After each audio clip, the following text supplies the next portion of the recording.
Échos de la transition, un podcast pour explorer la transition écologique de manière positive.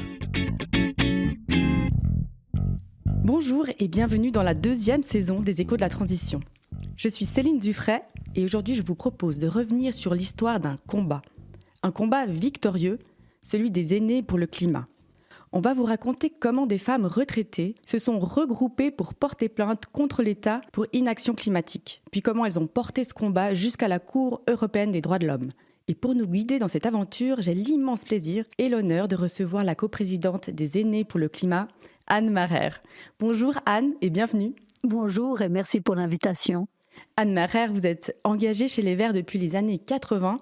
Vous avez fait une carrière politique d'abord dans votre commune, puis au Grand Conseil du canton de Genève, où vous êtes la première femme verte à assurer la présidence en 2006-2007. Plus tard, vous serez élue au Conseil national de 2013 à 2015.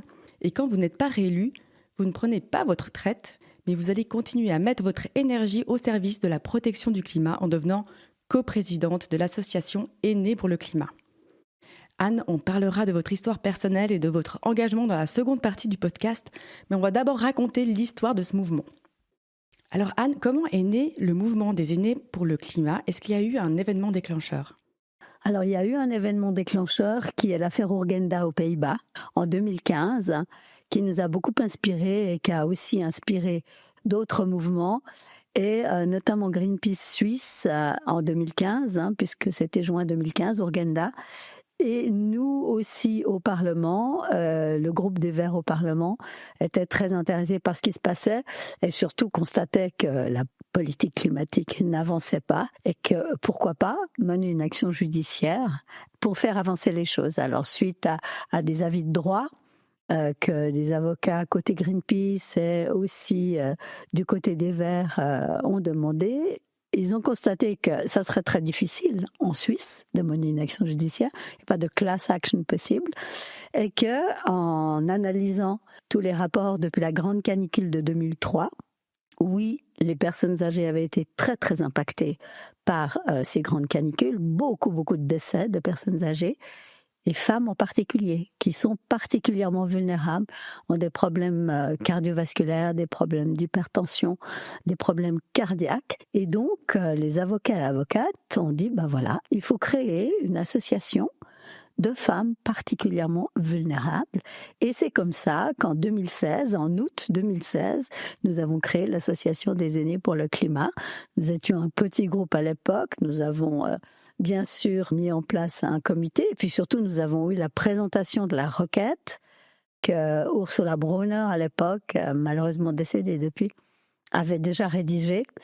Luc Recordon aussi était présent. C'était évidemment quelque chose d'absolument passionnant, et je me lançais dans quelque chose, je ne savais pas combien de temps ça prendrait et quels seraient au bout du compte les résultats.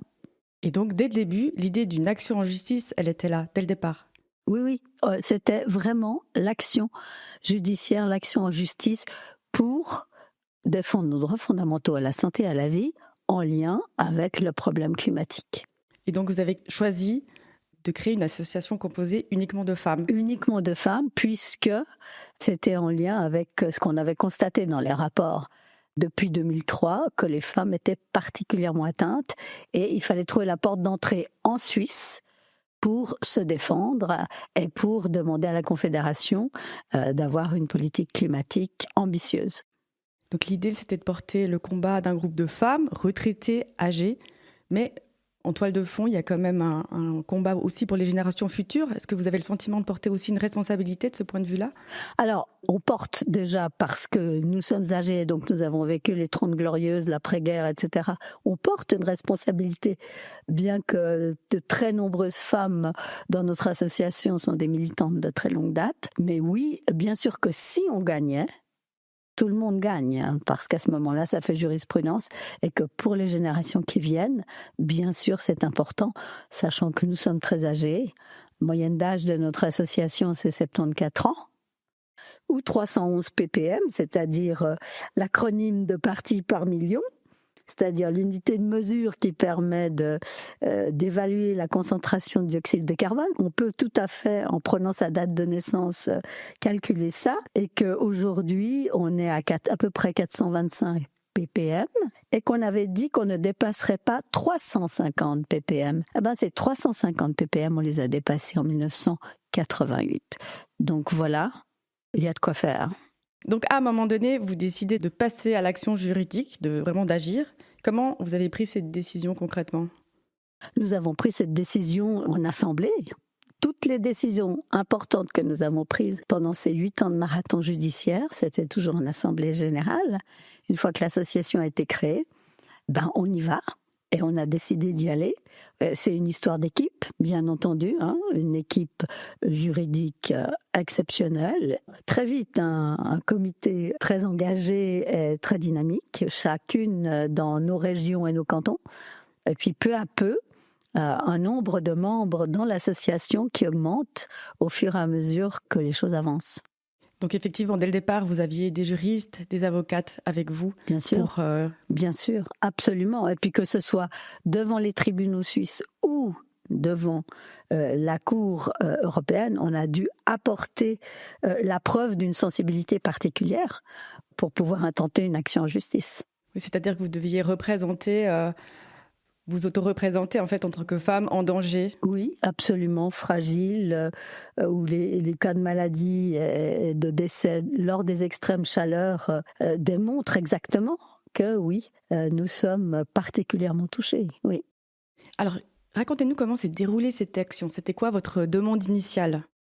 Alors, notre demande initiale, c'était la protection des droits fondamentaux, c'est-à-dire le droit à la santé et à la vie, basé sur les articles de notre Constitution, mais aussi sur les articles de la Convention européenne des droits de l'homme, article 2, article 8, et aussi le droit d'être entendu dans nos tribunaux, et puis surtout demander à la Confédération de mettre en place des mesures qui respectent finalement ce qu'elle a signé, c'est-à-dire les accords de Paris. On vient en décembre de fêter, enfin il n'y avait pas grand-chose à fêter, de mentionner que c'était les 10 ans de l'accord de Paris. Et la Suisse a ratifié ces 10 ans. Et en Suisse, on est à 2,8 et pas à 1,5 degrés. On est à 2,8. On est un pays particulièrement impacté en tant que pays alpin. Et donc nous demandions à ce que la Suisse respecte ce qu'elle a signé et ne continue pas à émettre autant de CO2 qu'elle en émet encore et qu'elle en a déjà émis pendant toutes ces années où elle s'est développée et où, en tant que pays riche et industrialisé, elle a une immense responsabilité. Donc en 2016, vous faites cette demande, elle est rejetée ? Elle est rejetée d'abord au niveau de la Confédération. On a fait en Suisse toutes les étapes, donc on a déposé en automne 2016 au département concerné, un département de l'environnement, de l'énergie et des transports, déposer notre requête. Elle a mis 18 mois à nous répondre, elle a botté en touche. Non, et puis voilà, elles veulent défendre au niveau global, et puis leur santé n'est pas à ce point atteinte, et puis voilà, donc pas du tout de réponse sur le fond, jamais entrée sur le fond. Ce qui nous a ouvert un premier droit de recours. Alors là, de nouveau, Assemblée générale, bien sûr. Est-ce qu'on continue au tribunal administratif fédéral à Saint-Gall ? Oui. L'Assemblée dit oui, bien sûr, on y va. Et donc, nous sommes allés à Saint-Gall porter notre recours. Le tribunal à Saint-Gall a mis aussi 18 mois à nous répondre, avec un jugement tout à fait négatif, qui rejette le recours, avec de nouveau le droit à la vie n'est pas encore vraiment menacé, et puis que ces personnes âgées ne seraient pas vraiment suffisamment affectées par le problème climatique, et que donc on n'avait pas qualité pour agir, et voilà, et on n'entre pas sur le fond, et on botte en touche. Ils auraient pu, en tant que tribunal administratif fédéral, renvoyer la copie à la Confédération, en disant, vous êtes prêts quand même d'aller sur le fond, mais pas du tout.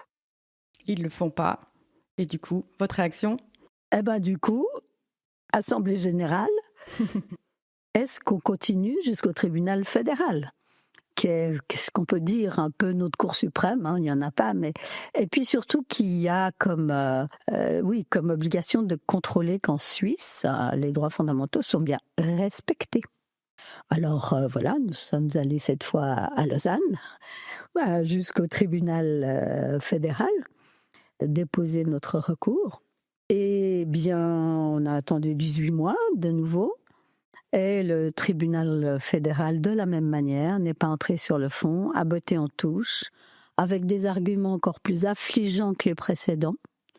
Que, oui, le problème climatique, c'était à moyen et long terme, ça, il faut oser, à moyen et long terme, et puis que de nouveau, nous n'avions pas qualité pour agir, et que nous n'étions pas encore suffisamment atteintes, et puis que quand on en serait vraiment au problème des 1,5 degrés ou 2 degrés, de toute façon, on serait plus ou moins toutes mortes, donc... Magnifique comme réponse. Donc il y a un peu aussi une question de visibilité. On a l'impression que quand on est des femmes, et en plus des femmes âgées, c'est difficile d'être prise au sérieux, d'être entendue. Ah, absolument. Alors vraiment, on a eu le sentiment qu'au départ, on n'était pas du tout prise au sérieux.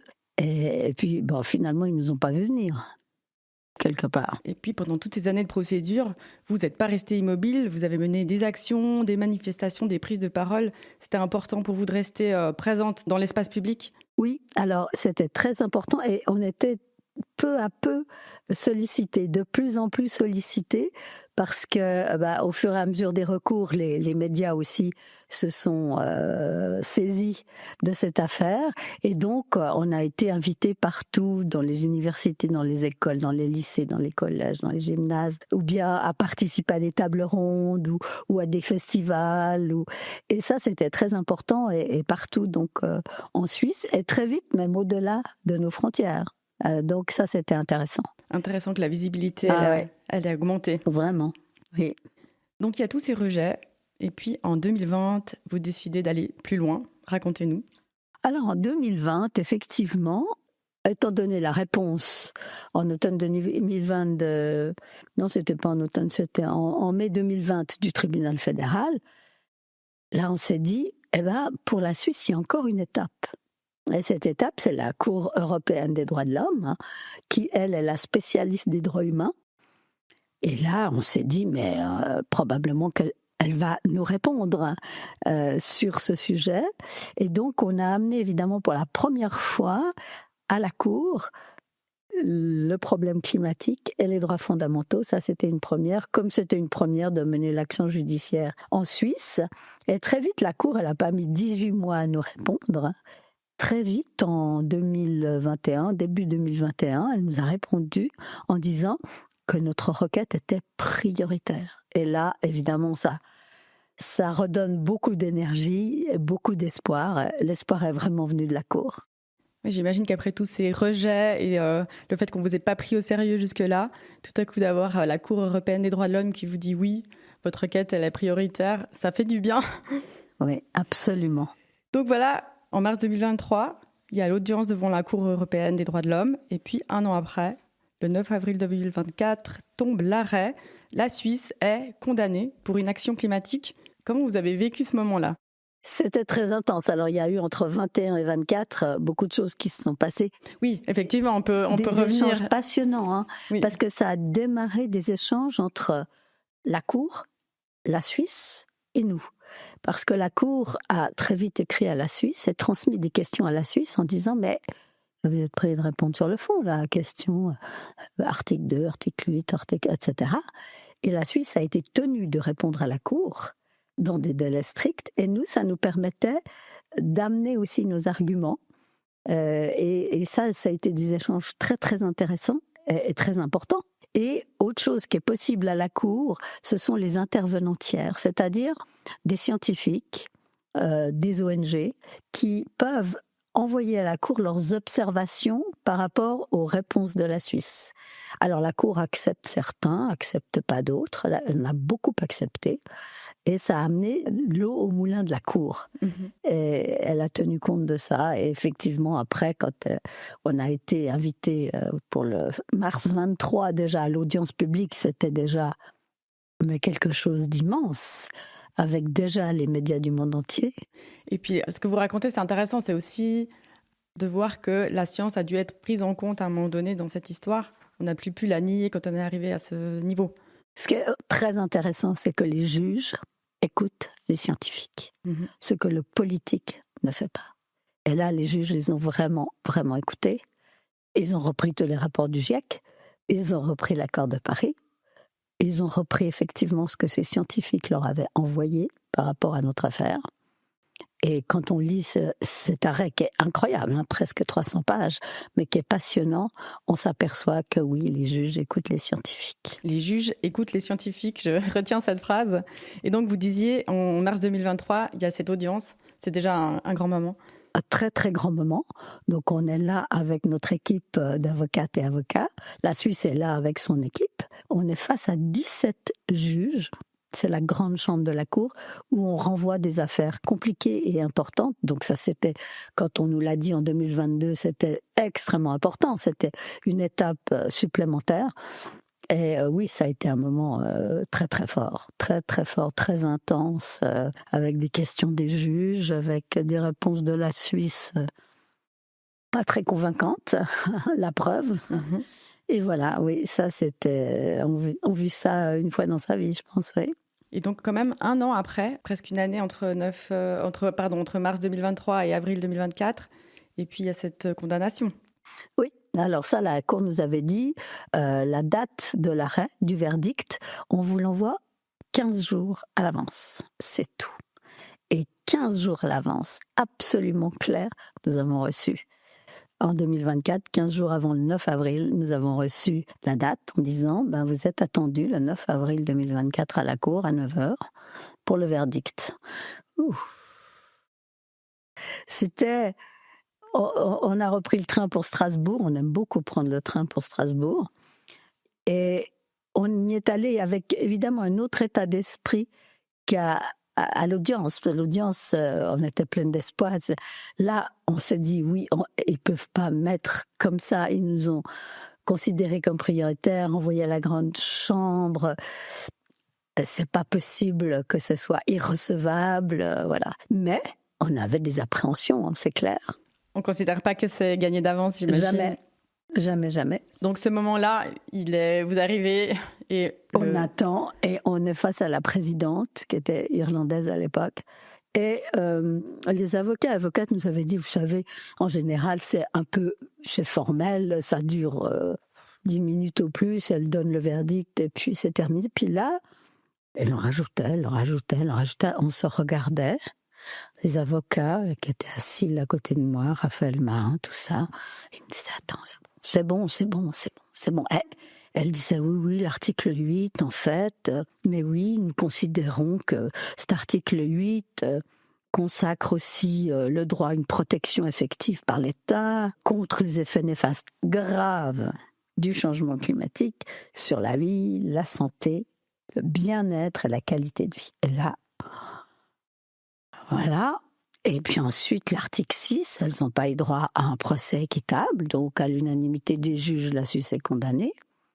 Pour l'article 8, c'est 16 juges moins 1, donc c'est incroyable. Et donc voilà. Donc c'était un moment d'une intensité incroyable. Et on a eu un petit moment dans une autre salle pour échanger, pour débriefer rapidement avec notre équipe d'avocats et d'avocates. Et puis ensuite, on a été consoler les 6 jeunes Portugais qui étaient aussi là ce jour-là pour leur verdict. On les avait suivis et soutenus, on avait aussi été à leur audience. Ces 6 jeunes Portugais magnifiques qui avaient souffert d'incendies absolument monstrueux à côté de chez eux. Et on leur a dit, écoutez, on a gagné, donc ça fait jurisprudence, donc vous aussi vous avez gagné. Et du coup, on est descendu bras dessus, bras dessous, face aux micros et aux caméras du monde entier. C'était un mur de micros et de caméras. Ça devait être impressionnant. Très impressionnant, très impressionnant. Et voilà, donc on a passé le reste de la journée à répondre. Mais alors, pas seulement dans nos proches médias, mais Canada, States, enfin partout. Une déferlante médiatique. Oui. Puis une certaine euphorie pour vous à ce moment-là, pour l'équipe. Bien sûr, ça a fait le tour du monde. Ça n'a pas plu à tout le monde, surtout à certains. Ça doit être très intense de gagner un combat de cette ampleur après presque 10 ans de lutte finalement. 8 ans, ouais. 8 ans absolument. Oui, c'est extraordinaire et on sait à quel point la Cour est quand même très très stricte sur l'irrecevabilité Et là, elle a dit qu'effectivement, avec des critères stricts, mais qu'une association peut faire course. Alors ça, évidemment, ça ne plaît pas du tout à la majorité parlementaire de notre pays. On est passé d'un petit groupe de femmes, au départ presque invisible, à une véritable force juridique et politique. Absolument, absolument. Et qu'il n'y a pas d'âge pour s'engager, pas d'âge pour faire des premières et pas d'âge pour gagner. Merci beaucoup pour ces phrases. Je les note pour moi-même aussi. Est-ce que vous pensez que les associations citoyennes, elles auront un rôle à jouer de plus en plus grand dans les batailles climatiques à venir ? Oui, absolument. Je pense que la société civile a un rôle majeur à jouer. Elle l'a déjà joué à plein d'occasions, à plein de moments. On a peut-être le sentiment en ce moment que toutes ces grandes manifestations, 2018, 2019, nous on avait commencé avant, se sont un peu fatiguées ou voilà. Et c'est vrai que le mouvement en ce moment est pas très très encourageant, mais en fait si, c'est très très important. Et on a un rôle et on a un pouvoir important. On a un pouvoir de consommatrices et consommateurs. On a vraiment, il faut se mettre ensemble. Faire équipe, se mettre ensemble. Oui, c'est fondamental. J'ai encore envie d'écrire cette phrase. Il faut se mettre ensemble et on peut y arriver. Oui. Malheureusement, très vite, la réalité, elle va rattraper cette victoire parce que l'application en Suisse de cet arrêt, il est difficile. Il est difficile, effectivement. Les réactions politiques au Parlement ont été extrêmement violentes, à notre égard d'ailleurs, discriminantes. Celles et ceux qui ont vu le film, le documentaire Trop chaud, ont vu les réactions que se sont permis certains. Et donc, l'idée était, la demande était faite par une déclaration venant du Conseil des États, de ne pas mettre en œuvre l'arrêt. Donc, un arrêt de la Cour est contraignant. La Suisse a été condamnée, pas des 1000 fois, mais elle a été déjà condamnée par la Cour. Elle a mis en œuvre, en traînant les pieds peut-être, mais jamais on a entendu au Parlement une telle déclaration demandant au Conseil d'État de ne pas mettre en œuvre l'arrêt de la Cour. Et comme c'est contraignant et que le comité des ministres du Conseil de l'Europe est chargé du suivi des décisions de la Cour, donc c'est ce qu'il est en train de faire. Il est en train de faire, et c'est déjà 2 fois en 2025, mars et septembre, que notre affaire était à l'ordre du jour du comité des ministres. La Suisse a mis une pression et continue à mettre une pression pour qu'il classe l'affaire. On a tout bien fait, la Suisse est exemplaire, ça suffit. Alors, le comité des ministres n'a pas classé l'affaire, a renvoyé la Suisse à ses devoirs et à revoir sa copie. Et maintenant, ça sera à l'ordre du jour seulement en décembre 2026. D'ici là, ça laisse à la Suisse de montrer au niveau de ses mesures qu'elle progresse et surtout qu'elle rende un budget carbone. Et ça, c'est très clair dans l'arrêt. Il demande un budget carbone. Qu'est-ce qu'un pays comme le nôtre a le droit encore d'émettre par rapport au budget global? Et ça, c'est très bien expliqué dans le documentaire. On voit le gâteau et puis les parts qu'il y a. Il reste une petite part à se partager entre tous.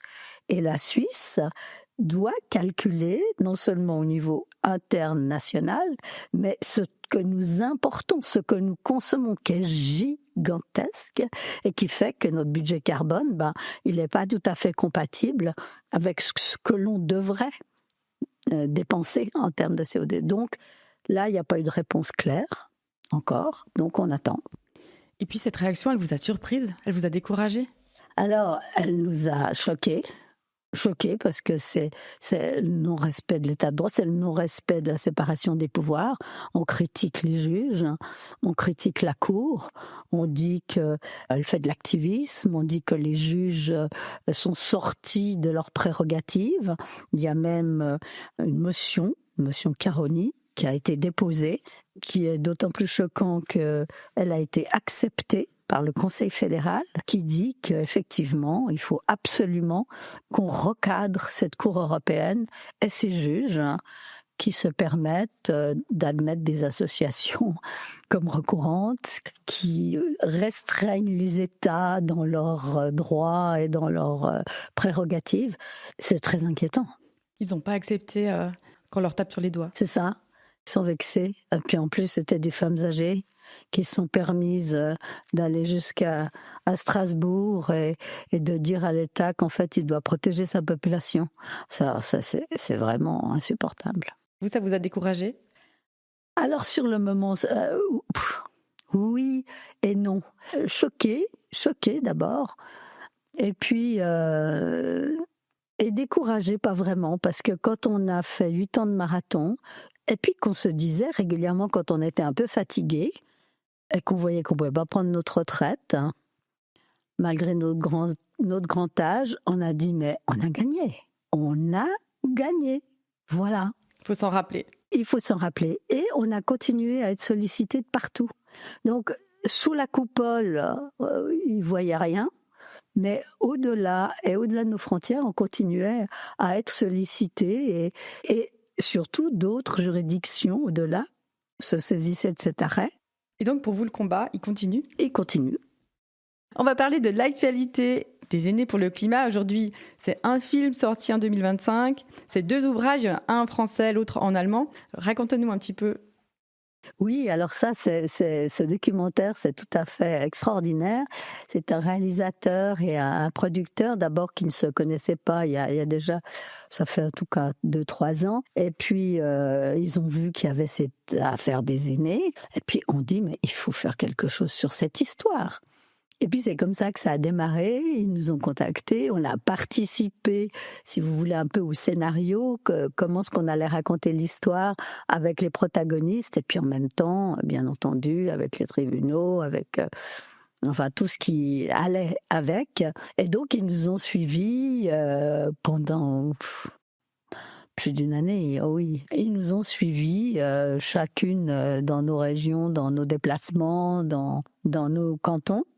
Et jusqu'au moment où, pour la première année de l'arrêt, c'est-à-dire 2025, 9 avril 2025, on a fait une première du film, après notre manifestation sur la place fédérale, la première du film à Berne. Et là, vraiment, on a découvert quelque chose top.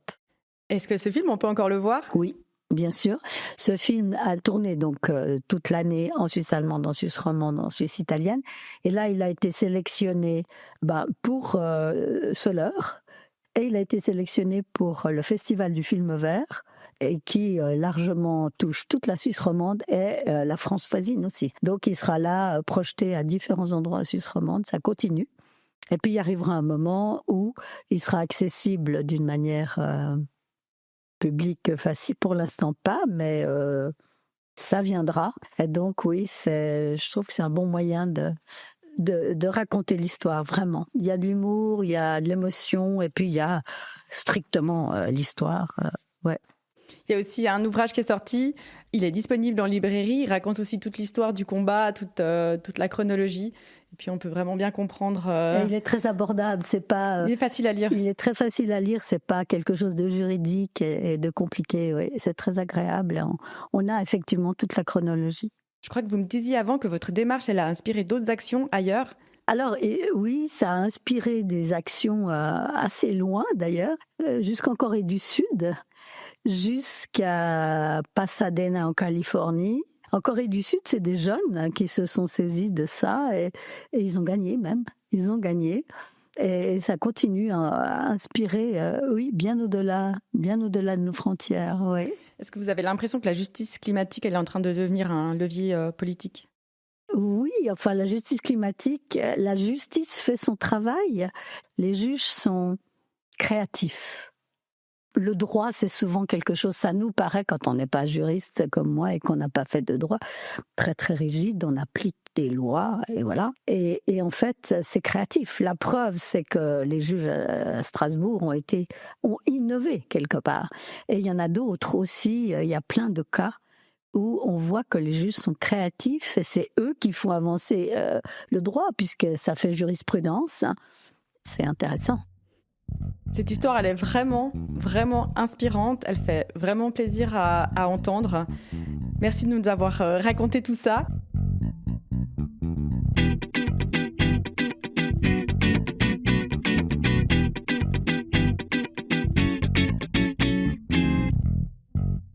Maintenant, on va parler un tout petit peu plus de vous. L'histoire des aînés pour le climat, j'ai l'impression que c'est aussi celle de l'émancipation d'une génération de femmes. Vous me disiez, à 20 ans, je n'avais pas le droit de vote. Alors, est-ce que vous vous êtes battue pour vos droits toute votre vie ? Pratiquement. À 20 ans, pas le droit de vote. On a fini par l'obtenir le 7 février 1971. Bon, c'est la démocratie directe, c'est des hommes qui votaient. Quelques cantons romans ont été pionniers. Vaud, Neuchâtel, Genève, où on a eu le droit de vote au plan cantonal dans les années 60, 61, j'ai plus les dates précises en tête. Mais au niveau fédéral, on a dû attendre 1971. Les hommes votaient, se disaient non, que les femmes fassent la politique et tout ça. Non, mais ça va semer le désordre dans les familles. Non, mais c'est extraordinaire. L'histoire du droit de vote des femmes en Suisse, ça vaut la peine de le lire ou de le reprendre parce qu'il y a eu d'excellents films qui ont été faits. Oui, on s'est battu pour avoir le droit de signer un bail, pour avoir le droit d'avoir un compte en banque, pour avoir le droit d'avoir un congé maternité. Enfin, voilà. Et il faut rester très attentive parce que les retours en arrière, ça va vite. Et on n'a pas encore tout à fait gagné au niveau de l'égalité absolue, les salaires, etc. Et donc l'engagement, parfois même la lutte, c'est un peu une seconde nature chez vous ? Oui, si on veut. Ça me paraît être dans l'ordre des choses. Ça va avec la vie. À partir du moment où on constate que il y a des choses qui ne fonctionnent pas. Ça a été exactement la même chose pour l'écologie. Le nucléaire d'abord, et ensuite, je me suis dit, déjà, il y a peu de femmes en politique, alors plutôt que de le dire, vas-y. Donc, j'y suis allée dans ma commune en 1987. Oui, j'allais vous demander, à l'époque, c'était pas si évident pour une femme de s'engager en politique. Du tout, et c'était très nouveau. J'étais pas dans une famille politisée, j'avais pas du tout dit je vais faire un plan de carrière politique, pas du tout. J'ai fait mon apprentissage dans ma commune et puis ensuite le Grand Conseil, oui, effectivement, que j'ai eu l'honneur de présider. Et là aussi, c'était très difficile d'obtenir une présidence pour les Verts. On siégeait depuis au moins 20 ans dans ce Grand Conseil, mais c'était jamais la bonne personne, c'était jamais, enfin bref. Voilà, et puis ensuite Berne, où j'ai beaucoup aimé ce Conseil national. Malheureusement, c'est la violence de la politique. On a beau s'engager, on n'est pas forcément réélu. Et cette nouvelle opportunité que j'ai saisie en me lançant dans cette action judiciaire. C'est exactement ce que j'allais vous demander. Vous avez mené une carrière politique importante et au moment de la retraite, vous choisissez de continuer à vous engager. C'est une évidence. Ça me paraissait une évidence parce que c'était tellement urgent que je ne voyais pas prendre ma retraite alors que les choses n'avançaient pas et que les discussions avaient commencé et que quand il y a eu quand Luc Recordon m'a dit tu vas faire la coprésidente, je dis ouais, mais c'est juste logique de poursuivre. Vous avez le combat chevillé au corps. Je me demandais qu'est-ce que ça fait d'être une femme et puis ensuite même une femme âgée et une activiste dans l'espace public. Alors, on a d'abord reçu un nombre impressionnant de remerciements et de reconnaissances. Mais on a aussi reçu des horreurs. Vraiment. Donc, ça veut dire que être une femme est très visible à un moment donné dans les médias. Pas moi toute seule, nous étions très visibles dans les médias. Ça n'a pas trop plu.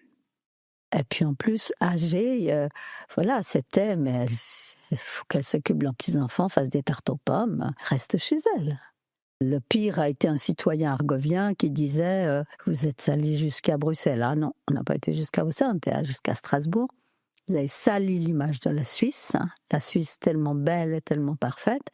Vous vouliez juste être dans la lumière des médias. Et en d'autres temps, on vous aurait brûlé sur la place publique. Quelle horreur! Voilà, oui, mais c'est l'histoire des sorcières. Alors, si on doit continuer à être des sorcières, soyons des sorcières. Voilà, mais ça, c'est une minorité finalement d'hommes. Ça, c'est des choses. Et moi, j'ai jamais lu, pratiquement, je crois, personne ne lisait les commentaires suite aux interviews. Parce qu'alors là, il y en avait énormément, et franchement, il y en avait qui étaient... voilà.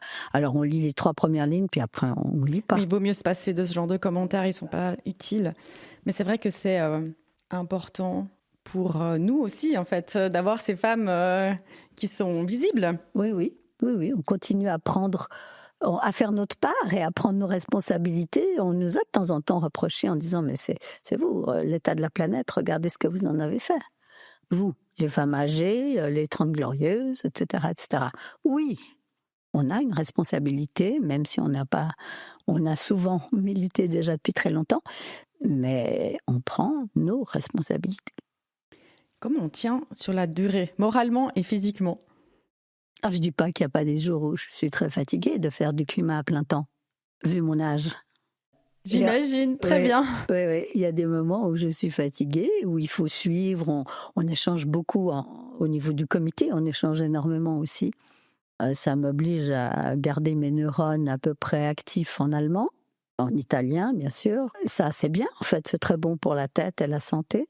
Mais il y a des jours où effectivement on se dit mais enfin je crois que je vais prendre ma retraite là, je suis vraiment très très fatiguée. Et puis ça repart parce qu'on reçoit la part d'étudiants et étudiantes aussi absolument formidables. Ah mais alors on fait notre travail de bachelor, on a choisi votre histoire, votre affaire. On est en droit et on veut vous rencontrer parce qu'on a encore des questions, etc. Et c'est dans toutes les facultés en Suisse allemande, en Suisse romande et en médecine. Et en médecine, une chose très très intéressante, c'est que des étudiants en médecine ont dit à leurs professeurs il y a quelque temps, un petit groupe, mais enfin, en fait, ce programme, ça va pas du tout. On ne nous parle jamais de santé planétaire, de limites planétaires, de lien entre environnement et santé, climat et santé. Ça va pas. On fait des études très longues et très difficiles. Et ils ont des profs, évidemment, qui sont très ouverts. Et voilà. Ah ben, vous avez raison. On va aller voir le rectorat et on va dire, écoutez, on va changer le programme. Et le programme a changé. Et maintenant, je suis invitée, depuis 2 ans, à parler aux étudiants de 3e année, justement, de la santé, du climat, de notre histoire. Et avec le professeur qui, lui, effectivement, maintenant a un cours où il présente tous les aspects et les liens et qu'il vaudrait mieux faire de la prévention que de soigner tout ce qu'on peut prévenir plutôt que guérir. Et ça, c'est très enthousiasmant. Et ce groupe d'étudiants a fait une brochure où ils expliquent exactement les choses. C'est un vrai plaisir. Oui, donc là, on peut dire, on s'est battu, mais ça sert à quelque chose. Oui. Il y a un vrai impact concret. Voilà, et on est accueillis d'une manière magnifique par ces jeunes qui sont très reconnaissants. Comment vous faites pour rester optimiste ? Malgré les temps qui courent. Oui, c'est très difficile. Il y a des jours où je me dis, en tout cas dans la situation géopolitique actuelle, et ce qui est très très grave dans notre démocratie, où là, le Conseil fédéral est en train de ne pas respecter la volonté populaire puisqu'il coupe, il fait des économies. On a bien compris qu'il cherchait à faire des économies et il coupe massivement dans tout ce qui est en lien avec le climat et l'environnement. Donc on a voté la loi climat, où dans cette loi cadre, il y avait de gros investissements pour les bâtiments, pour les chauffages, pour les transports. Et là, 400 millions, je crois, qui retirent. Et ça veut dire qu'on a voté, la population a dit oui, et on se permet de couper dans un programme que la population a admis. Et donc ça, je pense que la démocratie est vraiment en danger. Il fait la même chose avec les autoroutes, il fait la même chose avec le nucléaire. Donc si la société civile ne bouge pas et dit « mais enfin, on a voté », et vous permettez d'aller détricoter ce que nous avons décidé, je trouve ça gravissime. Donc ça ne va pas du tout dans le bon sens. Si on lit notre arrêt, les mesures, c'est au pays à les prendre, mais c'est justement des mesures qui étaient dans ces lois, qui n'allaient encore pas assez loin, mais qui allaient dans le bon sens. On va à reculons. Moi, j'entends le message, le combat, il n'est pas terminé, il faut continuer à se battre. Quel conseil vous donneriez à une citoyenne qui aimerait agir, mais qui n'ose pas se lancer ? Surtout pas rester seule, et que ce soit dans son quartier, dans sa commune. On n'est pas obligé d'aller jusqu'à Strasbourg. Dans son quartier, dans sa commune, dans son village, être en lien, créer des liens, créer un réseau, être ensemble, et puis pourquoi pas se lancer en politique, et puis surtout aller voter, parce que si on veut renverser la table, il faut aller voter. On a la chance dans ce pays, le privilège de pouvoir voter sans danger pour notre liberté, contrairement à plein d'autres pays dans le monde. Hein. Évidemment, moi, le fait que j'ai pas eu le droit de vote à 20 ans, j'ai toujours été votée, que ce soit pour les élections ou que ce soit pour des votations. Pour moi, c'est un privilège. Allez voter. Voilà, j'entends votre message. J'espère que nos auditrices l'entendent et nos auditeurs l'entendent aussi. Vous savez que dans les échos de la transition, on aime toujours terminer sur une note positive. Alors, avec quoi vous avez envie de nous laisser à la fin de cet épisode ? Oui, je trouve que le fait de cette victoire à la Cour, c'est une note extrêmement positive parce que c'est quand même rare de gagner à ce point à la Cour, et le fait que il fait le tour du monde, je pense que c'est une note extrêmement positive de savoir que, en tant que citoyenne et citoyen, on peut mener une action jusque-là qui a un impact à ce point. Donc, je pense que oui, c'est quelque chose de très positif. Il faut juste s'en souvenir quand on est bien découragé par les temps qui courent. Merci de le rappeler. En effet, on a parlé de beaucoup des difficultés, mais il faut se rappeler que vous avez gagné ce combat. Et puis ça, c'est positif. Et puis, pour en savoir plus, allez voir le documentaire, vous êtes d'accord ? Absolument. Et il va passer, dans le cadre du Festival du film vert, passer de nouveau dans plein d'endroits à Suisse romande. Et oui, pour compléter l'information et pour avoir une bouffée d'espoir, allez voir ce film et lisez le livre aussi, Le long combat des aînés pour le climat. Anne, merci beaucoup pour ce temps, pour ce récit et puis pour ce que vous incarnez. En vous écoutant, on comprend que l'engagement n'a pas d'âge, que la retraite n'est pas un retrait et que même face à quelque chose d'aussi immense que la crise climatique, des citoyennes peuvent encore déplacer des lignes jusque dans les tribunaux.